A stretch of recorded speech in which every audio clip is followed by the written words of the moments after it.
And that is His provision. One of the ways na hindi mo maintindihan na provision ng Panginoon na masasabi mo pa rin na Jehovah Jireh siya. Ano? Kasi hindi lang sa material na bagay o sa mga bagay na gusto mong makuha ang provision ng Panginoon, pero sa mga bagay na inaalis din ng Diyos, provision din yun ng Diyos that He is Jehovah Jireh. Kasi yung mga bagay na inaalis ng Diyos sa'yo is His way of protecting your heart. Amen po ba? It is His way of protecting your heart. The Lord has His way of providing for our needs. This test of offering Isaac is God's way of protecting Abraham from having idols. Kasi alam ng Diyos na dahil matagal niyang hinintay si matagal niyang hinintay si Isaac, talagang inaasam-asam niya ang magkaroon ng anak. Matagal niyang hinintay si Isaac, pwedeng dumating sa punto ng buhay niya na maging idol niya si Isaac. Na mas mahalin niya si Isaac kaysa kay Lord. Ano? So makikita po natin na may ibang kaparaanan ng Diyos na mag-provide. Hindi palagi sa pagbibigay, kundi sa mga pagkakataon ng pag-aalis o pag-o-offer. Amen po ba? Amen? The Lord knows that Isaac can become an idol to Abraham. Because He dearly loves, sabi po dito, whom you love. He dearly loved Isaac and He waited for Isaac for so long. Ano kaya yung Isaac natin? This is the question today. Who is your Isaac? What is your Isaac? Yung Isaac po ni Abraham can be an idol. Eventually, can be an idol. What or who is our Isaac? Yung Isaac po can be the things that you want to release the least. Yung mga bagay na iniisip mo na parang ang hirap i-let go. Ano? Kailangan natin pang kumanta ng let it go, let it go. Sorry. Okay? Kailangan mong i-let go. Yung hirap na hirap kang i-let go. Ano yung Isaac na yun? Yung Isaac po na yun are the things that you are holding tight.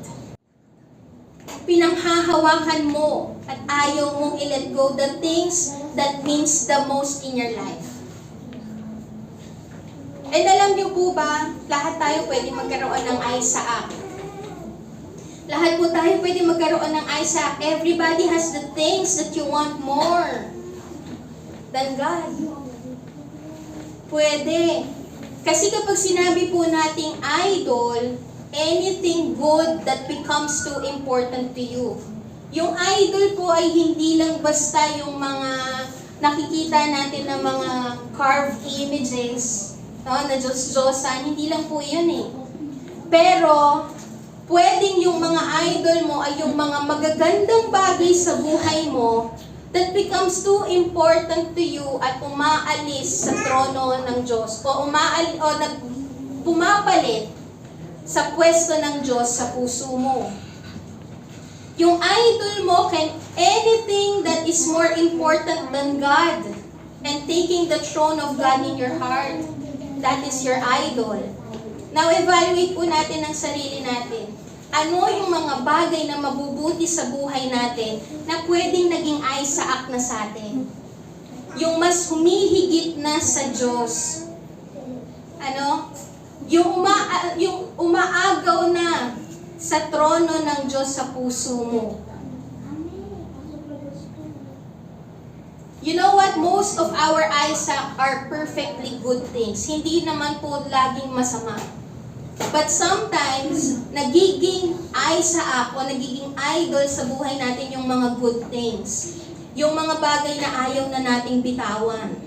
No? Ano kaya yun? Pwede ito ay yung family mo. Diba? Na mas nagiging angat ang utos ni tatay kesa sa utos ni Lord. No? Na kapag sinabi ni tatay, huwag kang magsimba, hindi ka magsisimba. Pwedeng family, pwedeng spouse. Okay? Ano kaya yung mga Isaac natin, pwedeng asawa natin? na hindi mo na kayang mabuhay nang wala siya. Diba? Yung relationship, hindi mo kayang mabuhay nang wala siya, hindi mo kaya na aapektuhan ang iyong buhay kapag nagkagalit kayo. It can be money, no? It can be career. Na mas inuuna natin ang career kaysa hisik ang Panginoon. It can be your material possessions, children, or sometimes po, your answered prayer. Na sobrang tindi mong manalangin kasi gusto mong sagutin ni Lord yung panalangin mo, nakakalimutan mong i-declare o nakakalimutan nating i-gaze upon the beauty of the Lord, no? Nakakalimutan natin na lumalim yung relasyon natin sa Diyos. Ang mas gusto natin is yung answered prayer. Tumitindi ang panalangin mo kasi mas gusto mong makuha yung answered prayer kaysa makilala yung sumasagot ng panalangin. Naintindihan po ba? That can be your Isaac. Hindi ko po sinabi na masamang mag-ask sa Panginoon o mag-request sa Panginoon and magkaroon ng pananampalataya na sasagot ang Diyos sa panalangin. Pero ang tanong, kapag hindi sinasagot ng Diyos ang panalangin, maiiba ba ang pananampalataya mo? Masashake ba ang pananampalataya mo? How's your life? What is your Isaac? Who is your Isaac? And alam niyo po ba, ito pong ginawa po ng Panginoon ng pagsubok kay Abraham. Yung pagsubok na to kay Abraham ng Diyos ay gusto ng Panginoon na dalhin si Isaac sa Mount Moriah para i-sacrifice si Isaac kasi ang gustong makita ng Diyos kay Abraham is he is willing to surrender his Isaac because he loved God more than Isaac. Amen? Kasi the Lord knows that when good things become your idol, it comes between you and your relationship with Him. And one day it will ruin you. One day it will ruin, Isaac will ruin you, or your idol will ruin you. Anything that becomes idol can eventually control you. And sometimes po, gusto ng Diyos na dalhin mo yung Isaac na yan sa Mount Moriah. What is that Mount Moriah? Yung lugar kung saan nagsasakripisyo ka. Lugar kung saan nagsusurrender ka. Sometimes the Lord wants you to go to Mount Moriah to offer your Isaac. Now the question, are you willing to offer your Isaac? Kamusta po yung Isaac natin?